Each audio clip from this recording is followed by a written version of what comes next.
welcome back to 6 and 6, where we cover 6 stories from around the world in 6 minutes or less. With that said, start your timer.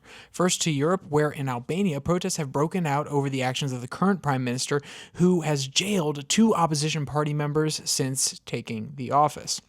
From Reuters, more than 1,000 police officers were deployed across the streets in the capital of Tenira as thousands of opposition supporters walked from one building to another, hurling petrol bombs, rocks, and other solid objects.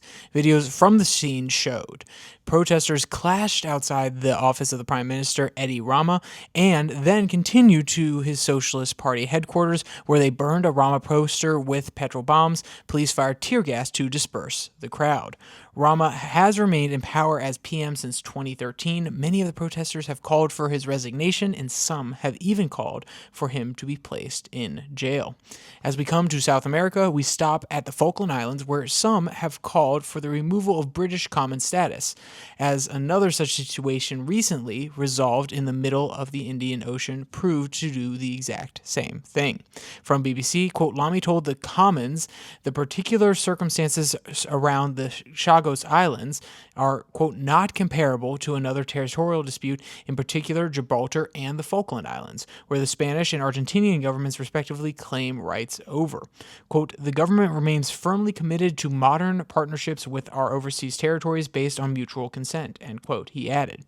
The mayor of the Falkland Islands has reassured its citizens that their status will not be in question anytime soon, though Argentina did claim the islands after the historic Chagos Islands decision.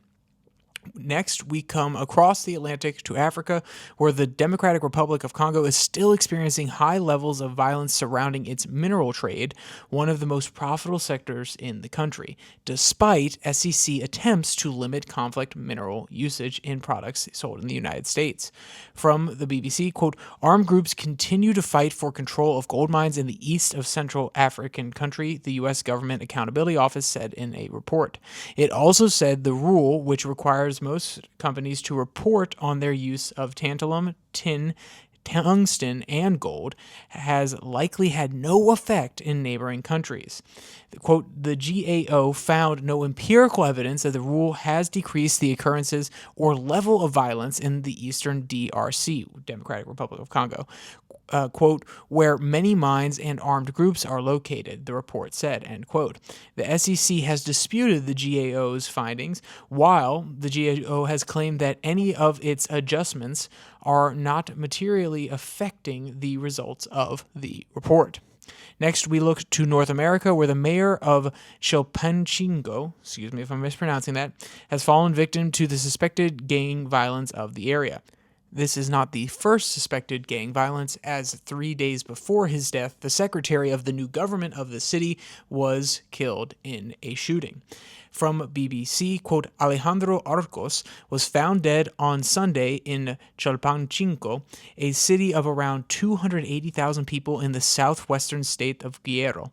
He had been mayor for only 6 days. Evelyn Saglado, the state governor, said the city was in mourning over the murder that fills us with indignation. His death came 3 days after the city government's new secretary, Francisco Topia, was shot dead. Mexican federal officials have called for an end to the violence and have also called the state of Guerrero ungovernable. Across the Pacific in North Korea, Kim Jong-un is seeking to bolster his nuclear program with the hopes of becoming a nuclear superpower. From Reuters, North Korean leader Kim Jong-un said his country will speed up its steps towards becoming a military superpower with nuclear weapons and would not rule out using them if enemies attacked it. State media KCNA said on Tuesday. He said he has no intention of attacking South Korea, but if the enemy attempts to use force against our country, North Korea's military will use all aggression without hesitation, which does not preclude the use of nuclear weapons, end quote. Finally, to New Zealand, where for the first time since World War II, the country has lost a ship at sea. It was an accident that happened off the coast of Samoa, causing the crew of 75 to evacuate from the ship. Quote from BBC, Quote, Defense Minister Judith Collins described the incident as a really, really sad day for the Navy during a news conference. She added, quote, but everyone came through, and that, I have to say, is down to the professionalism of the crew and the training and their own courage. Dave Poole, who witnessed the ship ablaze, told Reuters news agency, quote, as we came into the bay, we saw the ship and no smoke. Within 15 minutes, fire and smoke were visible. It sank shortly thereafter. The New Zealand Navy has said that they are going to try to reclaim some of the wreckage and ensure that there are no negative environmental impacts.